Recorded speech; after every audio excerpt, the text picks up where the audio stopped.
Video అయితే వచ్చేసి UK visa series part 4. Hi friends, అందరూ ఎలా ఉన్నారు? నేను 3Months అయితే చాలా బాగున్నాము.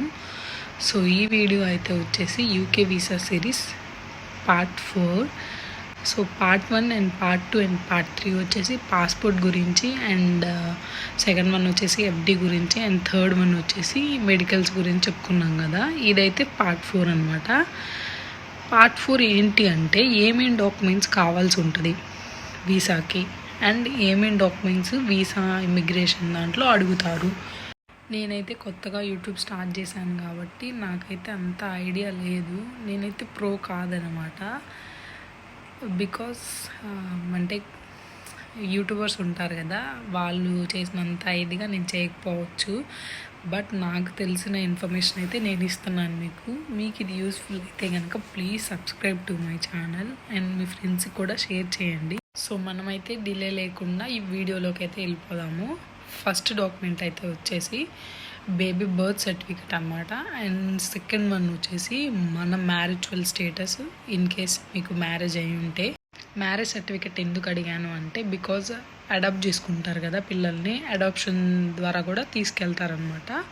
సో అప్పుడు ఆ సిచ్యువేషన్లో అయితేనేమో అడాప్షన్ చేసుకున్న సర్టిఫికేట్ తీసుకోవాలి.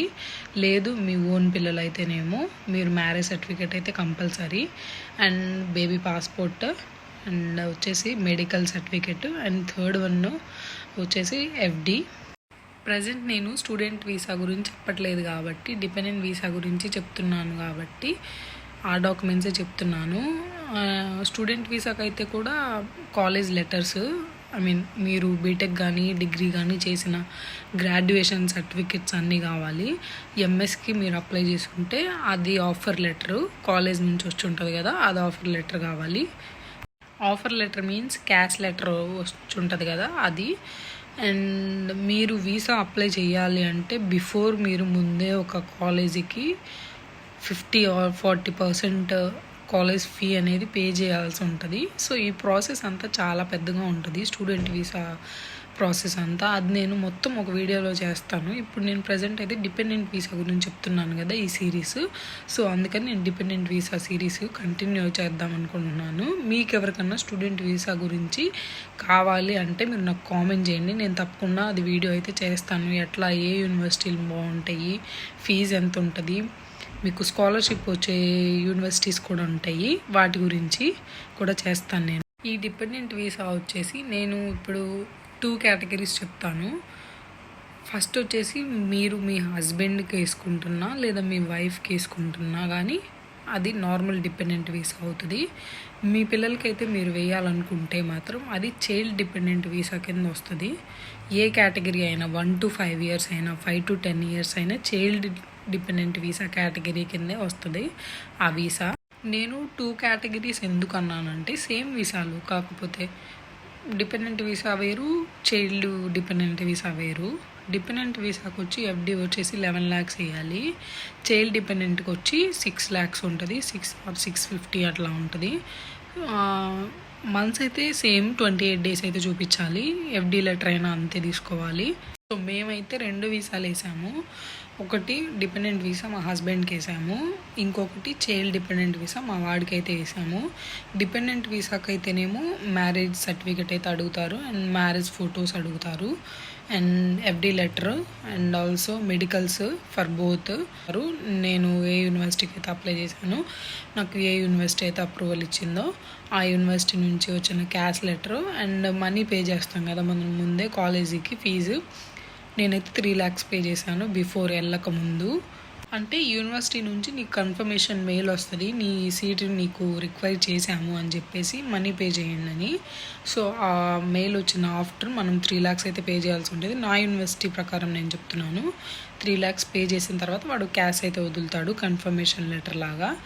అది అయిపోయిన తర్వాత మనం ఏం చేయాలంటే మళ్ళీ వీసాకి అయితే అప్లై చేసుకోవాలి. వీసాకి అప్లై చేసుకున్న తర్వాత మనకి వీసా వచ్చిన తర్వాత మళ్ళీ మనం వెళ్ళే ముందు మనం యూనివర్సిటీకి అయితే హాఫ్ ఫీజు అయితే పే చేయాల్సి ఉంటుంది ముందే బిఫోర్. సో స్టూడెంట్ వీసా అయితే కన్సల్టెన్సీ వాళ్ళు మీకు చెప్తారు. మీకు ఏమైనా డౌట్స్ ఉంటే నాకు కామెంట్ చేయండి, నేను చెప్తాను. డిపెండెంట్ వీసాకి అయితే ఆ డాక్యుమెంట్స్ అయితే కావాలి. ఆ డాక్యుమెంట్స్ అయితే తీసుకొని మనమైతే స్లాట్ బుక్ చేసుకోవాలి వీసా కోసం అని చెప్పేసి. వీసా కోసం స్లాట్ బుక్ చేసుకోవడం సేమ్ అయింది. స్టూడెంట్కైనా, డిపెండెంట్కైనా, చైల్డ్ డిపెండెంట్కైనా వీసా కాస్ట్ అనేది సేమ్ ఉంటుంది. ఐహెచ్ఎస్ ఫీజు కూడా సేమే ఉంటుంది. వీసా కాస్ట్ అయితే వచ్చేసి 1,50,000 అరౌండ్ ఉంటుంది. ఐహెచ్ఎస్ ఫీజు కూడా అంతే ఉంటుంది, 1,50,000. అది 2 ఇయర్స్కి అయితే ఇస్తారు. మీ కోర్స్ ఎన్ని ఇయర్స్ అయితే అన్ని ఇయర్స్ ఇస్తారు. 1 ఇయర్ అయినా 2 ఇయర్స్ అయినా కానీ 1,50,000 ఉంటుంది ఐహెచ్ఎస్ ఫీజు కూడా. సో వీసా ఛార్జెస్ ఏంటి అంటే సూపర్ ప్రయారిటీ వీసా ఉంటుంది, priority visa and standard visa ఉంటుంది. స్టాండర్డ్ వీసాకు ఒక సపరేట్ కాస్ట్ ఉంటుంది, సూపర్ ప్రయారిటీకి అయితే ఇంకో కాస్ట్ ఉంటుంది. దానికి ఎక్కువ కాస్ట్ సూపర్ ప్రయారిటీకి, బికాజ్ అది 1 డేలో వస్తుంది కాబట్టి. ప్రయారిటీ వీసా ఏంటంటే 1 వీక్లో వస్తుంది.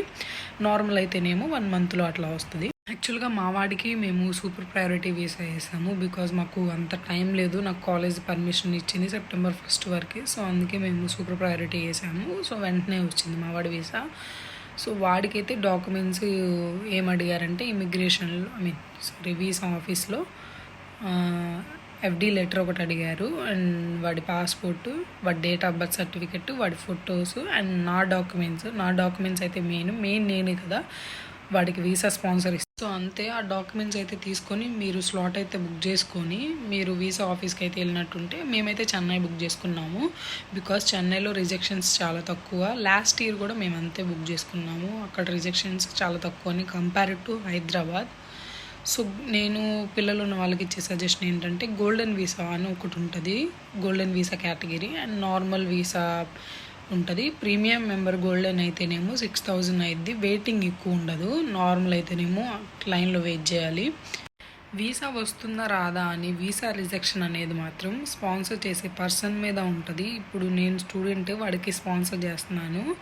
సో నా స్టూడెంట్ డీటెయిల్స్ అనేవి అయితే కరెక్ట్గా ఉండాలి, నేను అన్నీ పాస్ అయి ఉండాలి, నేను ప్రాపర్గా యూనికి వెళ్తా, అంతా కరెక్ట్గా ఉంటేనే వాడికైతే వీసా వస్తుంది. అదైతే గుర్తుపెట్టుకోండి. మీరు అన్ప్రాపర్గా ఉంటా డిపెండెంట్ వీసాకి అప్లై చేయాలంటే అది రాదు. సో గోల్డెన్ ప్రీమియం దాంట్లో ప్రాసెస్ ఏంటి అంటే డాక్యుమెంట్స్ అన్నీ తీసుకుంటారు, మనమే వెళ్ళాలి. అంతకుముందు అయితే వాళ్ళే వచ్చి తీసుకునేవాళ్ళు, కాకపోతే మనమే వెళ్ళాలి ఇప్పుడు. కాకపోతే అంత క్యూ ఉండదు, వెంటనే పిలుస్తారనమాట.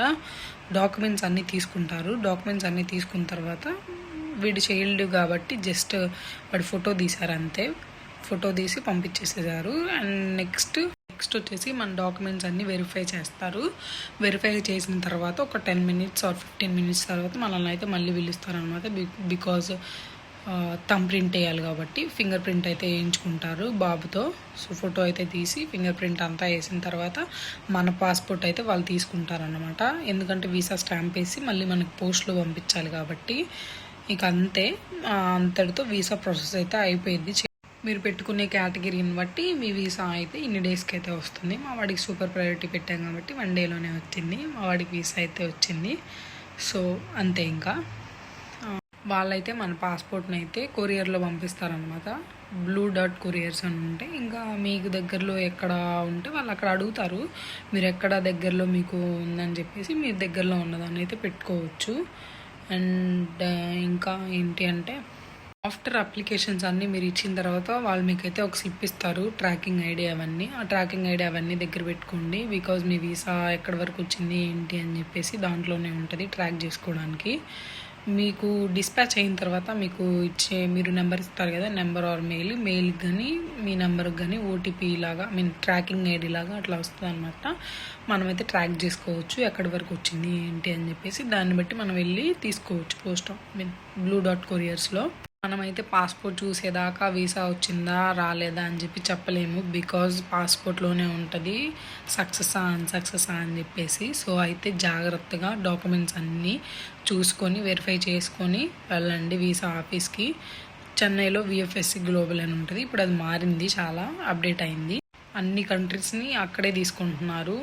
వీసా ప్రాసెస్ అంతా అక్కడే జరుగుతుంది. దానికి సపరేట్ సెక్షన్స్ ఉన్నాయి. సో మీరైతే ఏం టెన్షన్ పడద్దు, అక్కడ వాళ్ళు చెప్తారు మీకు ఎట్లా ఏంటని ప్రాసెస్. మీకు ఏదైనా డౌట్స్ బిఫోర్ వీసాకి ముందు డౌట్స్ ఏమైనా ఉంటే నాకు కామెంట్ చేయండి, నేను తప్పకుండా మీకు రెస్పాన్స్ అయితే ఇస్తాను. ఈ వీడియో ఇంతే. ఇంకా నెక్స్ట్ వీడియోలో నేను బెస్ట్ ఇన్ఫర్మేషన్తో మళ్ళీ కలుస్తాను. మీకు ఈ వీడియో ఇన్ఫర్మేటివ్గా అనిపిస్తే please like and share, subscribe to my YouTube channel. Bye.